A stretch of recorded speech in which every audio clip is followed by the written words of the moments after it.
प्यारा सजा है तेरा द्वार भवानी, प्यारा सजा है तेरा द्वार भवानी, बड़ा न्यारा सजा है तेरा द्वार भवानी, न्यारा सजा है तेरा द्वार भवानी। नमस्कार, मैं अर्पित स्वागत करता हूं आपका हमारे इस नवरात्र विशेष कार्यक्रम में। दोस्तों, नवरात्रि के दिनों में हम विशेष प्रोग्राम लेकर आ रहे हैं आप सभी के लिए। इन 9 दिनों में क्या खास है, माता के अलग अलग रूपों की पूजा कैसे करनी है, हर तरह की जानकारी देने की कोशिश कर रहे हैं हम आपको। तो आप भी 9 दिनों तक नए नए उपायों के साथ रहिए हमारे साथ और कीजिए माता को प्रसन्न। प्यारा सजा है तेरा द्वार भवानी, प्यारा सजा है तेरा द्वार भवानी, बड़ा न्यारा सजा है तेरा द्वार भवानी, न्यारा सजा है तेरा द्वार भवानी। दर्शकों, नवरात्र के समापन के दिन नजदीक आ रहे हैं तो कन्या पूजन किया जाता है। अगर इससे पहले हवन, मंत्र और कुछ उपाय किए जाएं तो माता खुश होती है और आपकी 9 दिनों की जो पूजा है वो सफल हो जाती है। ये उपाय और हवन विधि बताने के लिए आज हमारे साथ मौजूद हैं ज्योतिष आचार्य पंडित मुकेश शास्त्री जी। पंडित जी, आपका बहुत बहुत स्वागत है हमारे स्टूडियो में। जय माता की। दोस्तों, कन्या पूजन के दिन किए जाने वाले उपायों की बात करेंगे, लेकिन उससे पहले हवन के बारे में जान लेते हैं। चलिए पंडित जी से। जय Ambe. First India news channel के सभी दर्शकों के ऊपर माँ सरस्वती, माँ लक्ष्मी, माँ काली, माँ बगलामुखी का आशीर्वाद और कृपा दृष्टि हमेशा बनी रहे। आप सभी का कल्याण हो।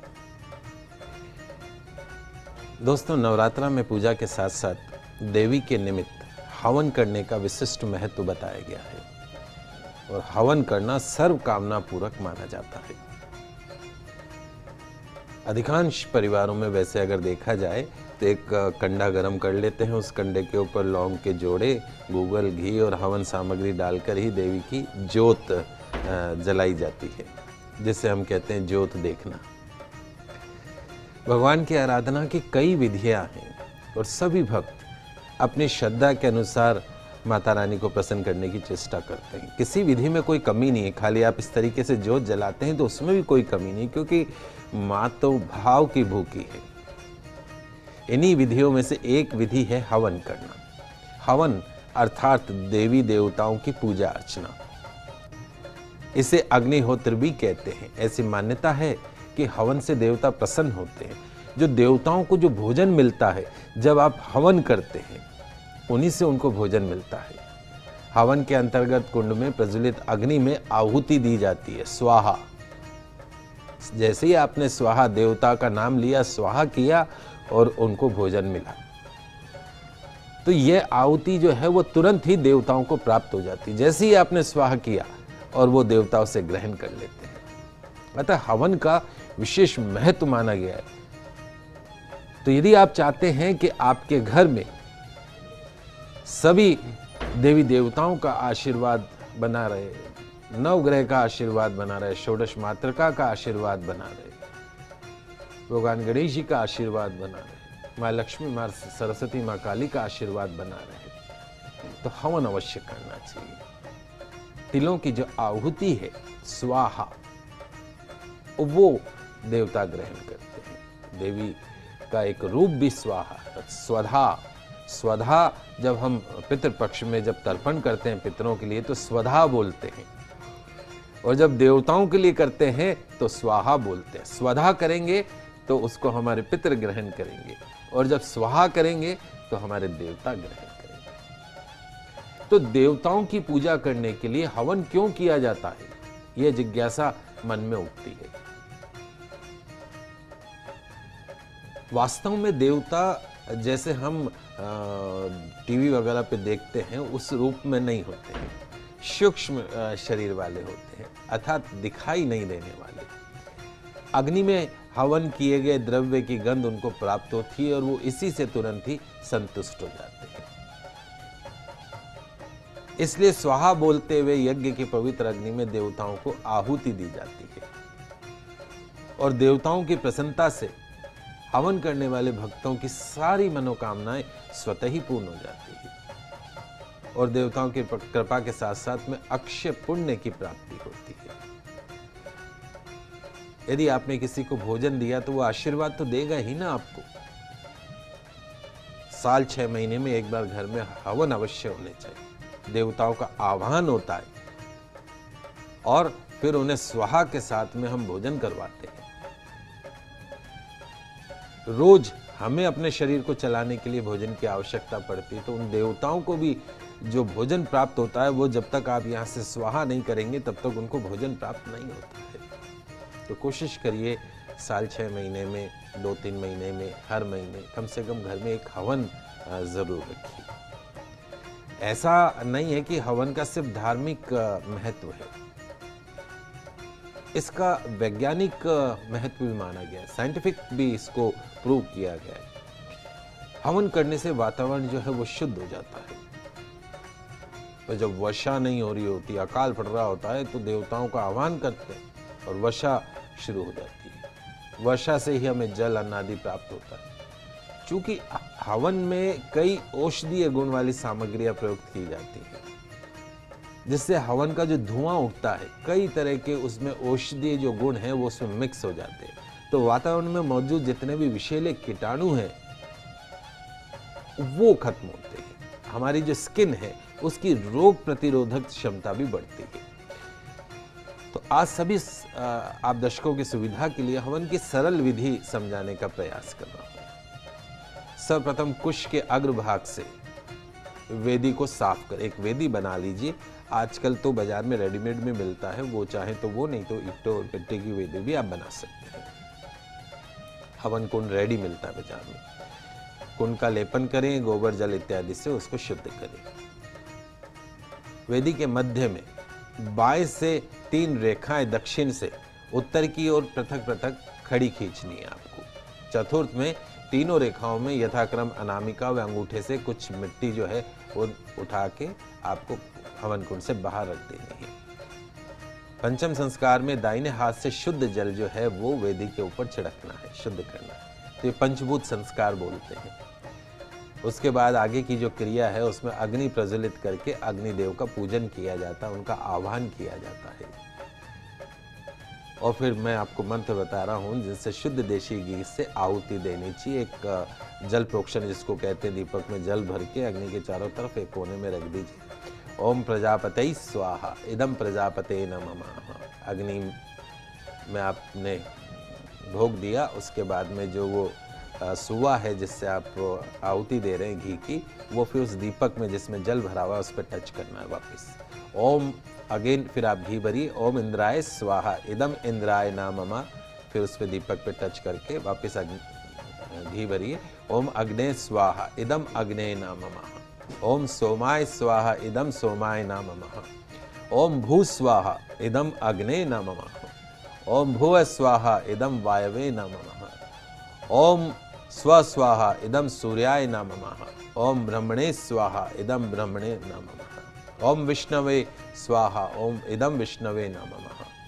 ओम श्रिये स्वाहा इदम श्रिये नमः। ओम षोडश मातृभ्यो स्वाहा इदम मातृभ्ये नमः। नवग्रह के नाम से ओम सोमाय नमः, ओम सोमाय स्वाहा, या मंत्रों से नवग्रह के जो मंत्र हैं उनसे भी आहुति दीजिए। भगवान सबसे पहले भगवान गणेश जी की आहुति देना मत भूलिएगा। यदि आपने दुर्गा सप्तशती के पाठ किए हैं तो जो 700 श्लोक हैं उनकी आहुति जाती है। 99 मंत्र से जाप का विशेष महत्व माना जाता है। ओम ऐं ह्रीं क्लीं चामुंडाय विचे, और कुछ भी नहीं कर सके तो हवन में सिर्फ 108 बार ओम ऐं ह्रीं क्लीं चामुंडाय विचे स्वाहा, ओम ऐं ह्रीं क्लीं चामुंडाय विचे स्वाहा, घी और तिलों की आहुति आपको देनी है। प्रत्येक मंत्र के पश्चात में स्वाहा का उच्चारण करके आहुति देनी है। यदि दुर्गा सप्तशती के पाठ आपने किए हैं तो प्रथम से अंत अध्याय के अंत में पुष्प, जैसे पहला अध्याय जब आपने किया और फिर उसका जब लास्ट श्लोक है, अंतिम श्लोक है, तो पुष्प, सुपारी, पान, कमलगट्टा, लौंग, 2 नग, छोटी इलायची 2 नग, गूगल हो गए आपके छोटे छोटे टुकड़े, शहद की आहुति दें। और फिर उसके बाद में 5 या 3 बार घी की आहुति देनी है। यह सब अध्याय के अंत की सामान्य विधि है। तीसरा जब अध्याय आता है जहाँ पे गर्ज गर्ज शणम वाला श्लोक है, वहां पे शहद की आहुति अवश्य दीजिएगा। 8वें अध्याय में मुखेन काली श्लोक पर रक्त चंदन की आहुति दीजिएगा। और पूरे 11वें अध्याय की आहुति जो है वो खीर से देनी है, गाढ़ी खीर बना लीजिएगा, क्योंकि वो लक्ष्मी को प्रसन्न करने वाली, माँ को प्रसन्न करने वाली है, तो खीर से आहुति दीजिएगा। इसी अध्याय में सर्वबाधा प्रशमनम में काली मिर्च से अगर आहुति दे सके तो अच्छी बात रहेगी। नवाण मंत्र से तो 108 आहुति आपको देनी है। सभी जो हमने देवी देवताओं का आह्वान किया था, उन सभी देवी देवताओं के नाम से आपको आहुति देनी है। तो ये एक हवन की सरल विधि है। कोशिश करिए कि योग्य आचार्य के निर्देशन में कर सके। यदि पंडित अवेलेबल नहीं है तो मैंने जो सिंपल सा आपको बताया है उस तरीके से स्वाहा करेंगे, देवताओं के नाम से स्वाहा करेंगे, क्योंकि आप दिल से पुकार रहे हैं। मंत्रों की आवश्यकता नहीं है। यदि आपने दिल से पुकारा है तो भगवान को आना ही पड़ेगा। जहां श्रद्धा है वहां विश्वास है। मैं आपको एक घटना बताता हूं, कल की घटना है, जयपुर की ये घटना है। माता रानी का जो हमारा दरबार है, मैंने एक चमत्कार देखा, एक मिरेकल देखा। कल एक बच्ची है, 11 साल की बच्ची, बुरी तरीके से डेंगू से पीड़ित। उसकी जो प्लेटलेट्स हैं वो 2000 पे रह गए। 2000 पे डॉक्टर एक तरीके से डेथ डिक्लेयर कर देता है। 2000 प्लेटलेट्स। वो बच्ची कल हमारे मंदिर में बैठ के उसने माता रानी को खूब भजन सुनाए। मिरेकल।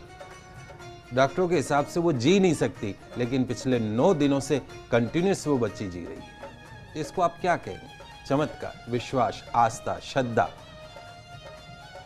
तो आप श्रद्धा से जो भी काम करते हैं भगवान निश्चित तौर पे उसको सुनता है। तो हवन की इस विधि के बाद में पूर्णाहुति करना ना भूलें। पूर्णाहुति करें और भोग जो आपने बनाया है, यदि आपके घर में कोई कन्या पूजन के लिए आपने बुलाया तो ध्यान रखिएगा छोटी कन्या से आहुति अवश्य दिला दीजिएगा। छोटी कन्या से आहुति दिलाई तो निश्चित तौर पे माँ उसको ग्रहण करती है। भोग दीजिएगा, भोग का भी अग्नि में भोग लगाइएगा और उसके बाद में अंत में आरती कीजिएगा। परिवार सहित में पुष्पांजलि करके क्षमा प्रार्थना कीजिएगा। पंडित जी, हम सभी बड़ी कोशिश करते हैं पूजा हवन पूरे विधि विधान से करने की, फिर भी कई गलतियां रह ही जाती हैं हमसे। तो आप नवरात्रा के दौरान देव अपराध क्षमा स्त्रोत के बारे में भी बता रहे थे, उसके बारे में भी जानना चाहूँगा मैं आपसे। जी बिल्कुल, मैं आपको देव अपराध क्षमापन स्त्रोत के बारे में आज मैं उसका पूरा उच्चारण करके आपको समझाने का प्रयास कर रहा हूँ कि हमने 9 दिवस में जो भी हमसे पूजा पाठ में, चूँकि मनुष्य हैं और मनुष्य का स्वभाव है गलती करना, तो हमसे जाने अनजाने में कुछ ना कुछ गलतियाँ अवश्य हो गई होंगी। यदि इस देव अपराध क्षमापन स्त्रोत का आप पाठ कर लें, संस्कृत और हिंदी दोनों में मैं आपको समझाऊंगा, आप उच्चारण को भी समझने की कोशिश कीजिएगा। निश्चित तौर पे माँ प्रसन्न होकर आपके सभी कष्टों को, आपके दारिद्र्य को दूर करती है। सुनते जाइएगा।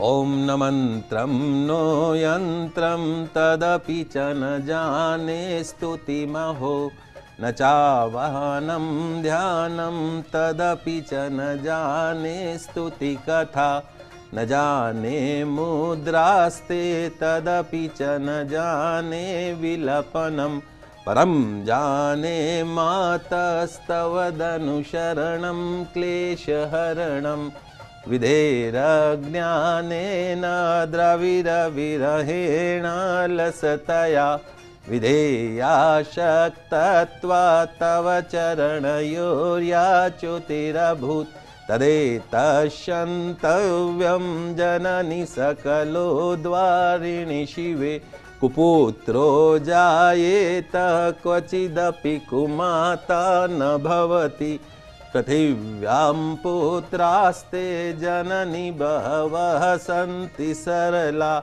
परं तेषां मध्ये विरलतरलोऽहं तव सुता, मदीयोऽयं त्यागसमुचितमिदं नो तव शिवे, कुपुत्रो जायेत क्वचिदपि कुमाता न भवति, जगन्मातर्मातस्तव चरणसेवा न रचिता, न वा दत्तं देवी द्रविणमपि भूयस्तव मया तथापि त्वं स्नेहं मयि निरुपमं यः प्रकुरुषे कुपुत्रो जायेत क्वचिदपि कुमाता न भवति परित्यक्ता देवा विविधविधसेवाकुलतया मया पञ्चाशीतेरधिकमपनीते तु वयसि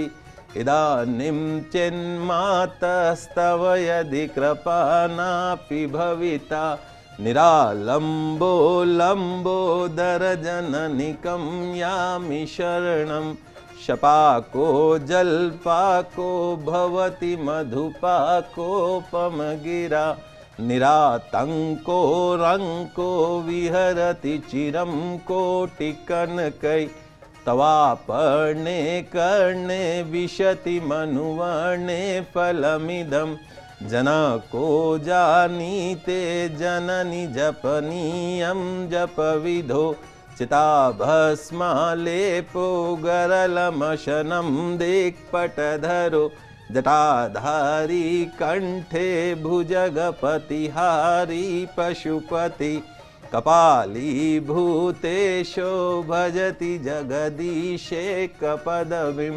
पमानि तत्पाणि ग्रहण परिपाटी फलमिदं न मोक्षाकांक्षा भव विभव वाञ्छापि च न मयि न विज्ञानापेक्षा शशिमुखि सुखेच्छापि न पुनः अतः स्वां संयाचे जननि जननं यातु मम वै नृडानि रुद्राणि शिव शिव भवानीति जपत ओम नारादिता सेविना विविधोपचारै किं वृक्ष चिंतन परन कतम बचो भी श्यामे तमे विधि किंचन मह्यनाथे धत्से कपाचिदमं परम तवेव आपस्सु मग्न स्मरं तदीयं करोमि दुर्गे कर्णार्वेशी नेच्छत्वं मम भावयेथा शुद्धार्थुषार्था जननं स्मरन्ति जगदं विचिन्तमन्ति किं परिपूर्णा करुणास्ति चेन्मयि अपराध परंपरा परम नहीं माता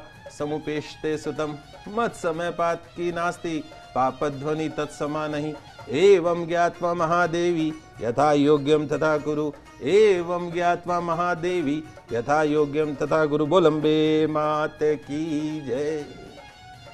तो ये जो है ये देव अपराध क्षमा। हम तो बच्चे हैं, पुत्र कपूत हो सकता है लेकिन माता कभी कुमाता नहीं हो सकती। इसी आराधना को ध्यान में रख के ये क्षमा स्त्रोत है। यदि आप इसका पाठ कर लें तो निश्चित तौर पे आपकी सारी दरिद्रता सब दूर होती है, आपकी सारी मनोकामना पूर्ण होती है। यहाँ पर लेते हैं एक छोटा सा ब्रेक। ब्रेक के बाद भी ये चर्चा जारी रखेंगे, कहीं मत जाइएगा।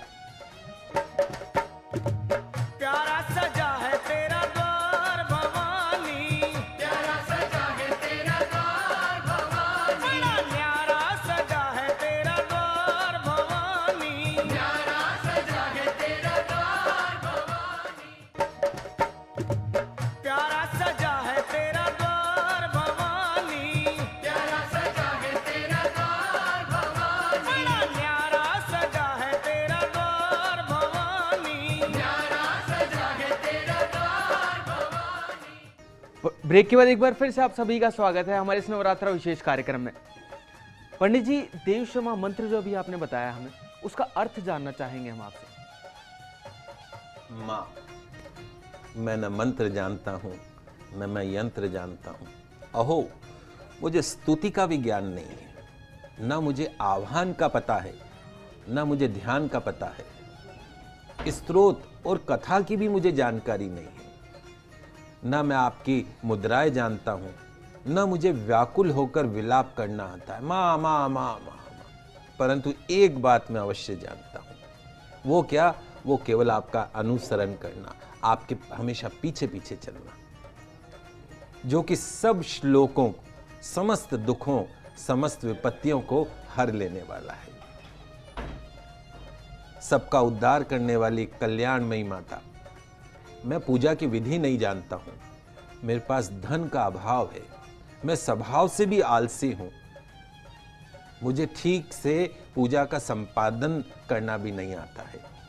इन सब कारणों से आपके चरणों की सेवा में मुझसे जो त्रुटि हो गई है उसे क्षमा करना, क्योंकि कपुत्र का होना संभव है लेकिन कभी भी माता कुमाता नहीं होती। पुत्र कपूत हो सकता है, माता कभी कुमाता नहीं होती। तो माँ, इस पृथ्वी पर तुम्हारे आपके जो हैं सीधे साधे पुत्र तो बहुत से हैं, किंतु उन सब में एक केवल मैं ही सबसे अत्यंत चपल बालक हूं। मेरे जैसा चंचल कोई बिरला ही होगा।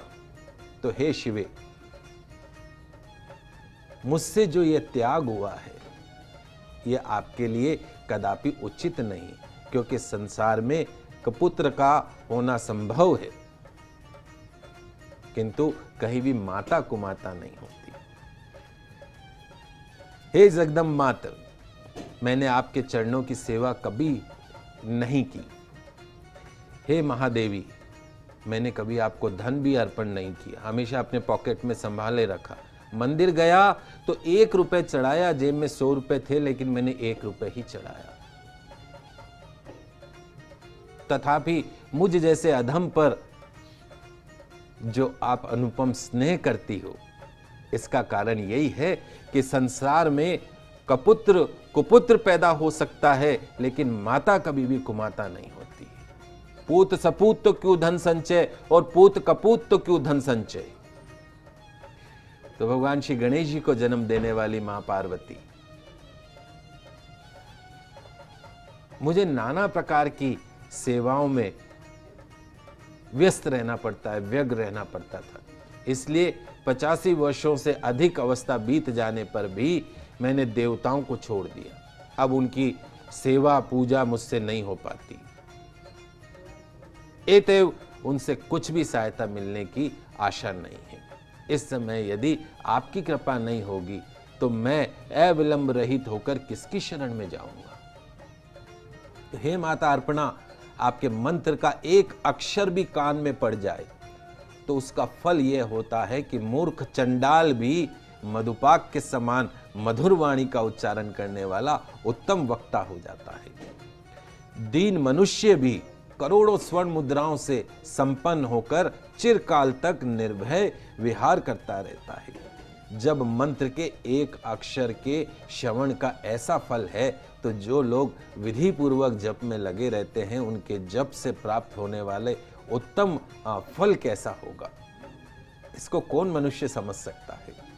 तो हे भवानी, जो अपने अंगों में चिता की राख भभूत लपेटे रहते हैं, जिनका विष ही भोजन है, जो दिगंबरधारी नग्न रहने वाले हैं, मस्तक पर जिनके जटा है, कंठ में नागराज वासुकी के हार के रूप में धारण करते हैं, जिनके हाथ में कपाल है, भिक्षा पात्र शोभा पाता हो, ऐसे भूतनाथ पशुपति भी जो एकदम जगदीश की पदवी धारण करते हैं, इसका क्या कारण है?